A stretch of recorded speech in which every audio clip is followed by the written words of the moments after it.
வணக்கம் மக்களே. இந்த வீடியோவில் நம்ம ஒரு சோகமான செய்தி தான் பார்க்க போகிறோம். சினிமா துறையில் வரிசையாக அடுத்தடுத்து பிரபலங்களுடைய மரண செய்தியானது ஒட்டுமொத்த திரையுலகமே உலுக்கி வருகிறது. இப்போது பார்த்தீங்கன்னா மீண்டும் ஒரு நடிகர் காலமாகியிருக்கிறாரு. இவருடைய மறைவுக்கு ஒட்டும் உலகமெங்கும் இருக்கும் ரசிகர்கள் அஞ்சலி செலுத்தி வருகிறாங்க.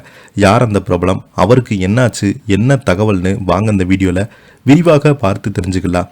அதுக்கு முன்னாடி முதன்முறையாக நம்ம சேனலில் ஃபஸ்ட் டைம் பார்க்குறீங்கன்னா சப்ஸ்கிரைப் பண்ணாதவங்களாம் சப்ஸ்கிரைப் பண்ணிக்கோங்க. பெல் பட்டன் சிம்பிள் அமைக்கி நம்ம சேனலோட நோட்டிஃபிகேஷனை எனபிள் பண்ணிக்கோங்க. நாங்கள் போடுற வீடியோ எல்லாமே உங்களுக்கு உடனுக்குடனே வந்து சேரும். வாங்க என்ன தகவல் என்ன செய்தின்னு இந்த வீடியோவில் பார்க்கலாம்.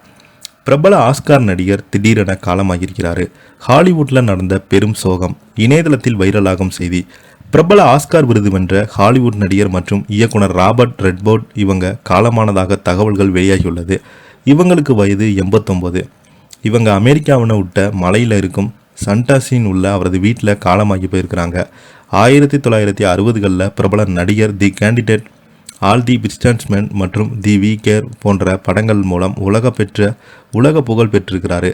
அட்டினரி பீப்பிள் படத்திற்காக சிறந்த இயக்குனராக ஆஸ்கர் விருதையும் வென்றிருக்கிறாரு. ஹாலிவுட் திரையுலகில் நடிகர், இயக்குனர் மற்றும் சுயாதியான் சினிமாவின் காட்ஃபாதர் என பன்முகத்திறமையாக அறியப்பட்டார். ஜேன் போண்டா, மெரில் ஸ்ட்ரோப் மற்றும் டாம் குரூஸ் ஆகியோர் சக நடிகராக இருந்து வந்திருக்கிறார். 16 செப்டம்பர் 2025 1969ஆம் ஆண்டு வெளியான புட்ஷா கஸ்டின் ஆன்டிவ் சன்ஸ்கிட் திரைப்படத்தில் நியூமனிக் ஜோடியாக ரெட்ஃபோர்ட் தந்திரமான குற்றவாளியாக நடித்து ரசிகர்களிடையே பெரும் வரவேற்பு பெற்றார். இந்த திரைப்படம் பாக்ஸ் ஆஃபீஸில் பெரும் வெற்றியை பெற்றது.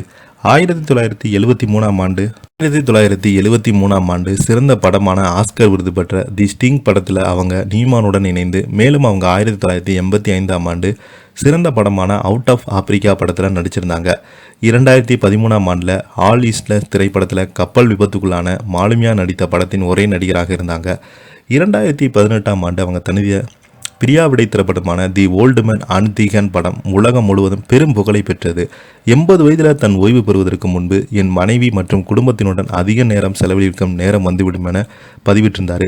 இவருக்கு 2 மனைவிகள், 4 குழந்தைகள் இருக்கிறது. இந்த நிலையில் இவருடைய மரணம் ஒட்டுமொத்த ஹாலிவுட் திரையுலகமே உலுக்கி வருகிறது. நிறைய உலகமெங்கும் இருக்கும் ரசிகர்கள், பிரபலங்கள் எல்லோருமே பார்த்தீங்கன்னா தங்களுடைய இணையதளத்தின் வாயிலாக இரங்கல் செய்தினை வெளியிட்டு வருகிறாங்க. நம்மளும் நம்ம சேனல் சார்பாக இவருக்கு இரங்கல் தெரிவிச்சுக்கலாம். இதை பற்றி நீங்கள் என்ன நினைக்கிறீங்க? கீழே உள்ள கமெண்ட் பாக்ஸில் மறக்காமல் பதிவிடுங்க. இந்த வீடியோ உங்களுக்கு பிடிச்சிருந்தா லைக் பண்ணுங்கள், ஷேர் பண்ணுங்கள், கமெண்ட் பண்ணுங்கள். அப்போ தான் நாங்கள் போடுற வீடியோ எல்லாமே உங்களுக்கு உடனுக்குடனே வந்து சேரும். நன்றி, வணக்கம்.